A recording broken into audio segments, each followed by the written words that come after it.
Assalamualaikum warahmatullahi wabarakatuh.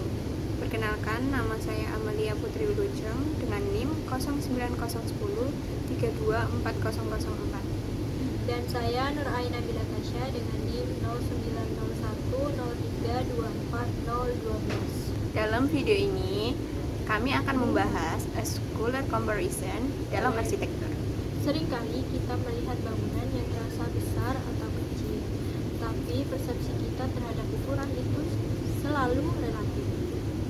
Scalar comparison adalah suatu cara untuk membandingkan objek atau bangunan dengan objek lain untuk memahami skalanya. Kolom pada bangunan klasik Parthenon di Yunani terlihat lebih besar dibandingkan dari manusia. Tapi jika dibandingkan dengan gedung tinggi modern, kolom itu justru nampak lebih kecil. Kedua, stadion sepak bola terlihat sangat luas jika kita berada di tengah lapangan. Tapi jika dilihat dari udara atau atas, perspektif yang atas, stadion itu hanya bagian kecil dari kota. Dari penjelasan tadi, kita bisa memahami bahwa ukuran suatu bangunan itu bukan hanya angka, tetapi juga tentang bagaimana bangunan itu dibandingkan dengan elemen lain. Bagaimana a scholar comparison mempengaruhi arsitektur? Yang pertama, menentukan kesan bangunan. Bangunan yang memiliki elemen besar seperti jendela tinggi, kolom besar, dan pintu lebar atau raksasa akan memberikan kesan monumental dan megah. Sebaliknya, ruang kecil dengan elemen yang lebih rendah dan dekat dengan skala manusia akan terasa lebih nyaman dan dekat.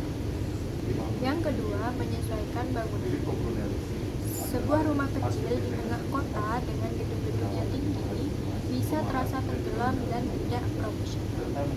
Sebaliknya, jika bangunannya lebih besar dibandingkan lingkungannya, bisa terasa mendominasi dan tidak selaras dengan sekitarnya. Yang ketiga, memengaruhi psikologi pengguna ruang. Ruang yang sangat besar bisa juga terasa luas dan terbuka, tetapi juga bisa terasa dingin dan kurang intim. Sebaliknya, ruang yang lebih kecil terasa nyaman, tetapi jika terlalu sempit bisa terasa sesak. Contoh nyata scalar comparison. Pada gambar ini, meja dirancang dengan ukuran yang nyaman sehingga manusia dapat menggunakannya dalam posisi duduk. Jika terlalu rendah atau terlalu tinggi, bisa jadi meja ini tidak nyaman untuk digunakan dalam beraktivitas. Dalam gambar ini menunjukkan perbandingan antara pintu dan manusia. Pintu itu dirancang dengan mempertimbangkan skala manusia agar dapat digunakan dengan nyaman. Jika pintu terlalu kecil, orang akan merasa sempit dan tidak nyaman. Dan justru sebaliknya, pintu yang lebih besar itu tidak akan terasa proporsionalnya. Sekian dari kami, saya Amalia Putri Wilujeng. dan saya Nur Aina Bilatasya. Wassalamualaikum warahmatullahi wabarakatuh.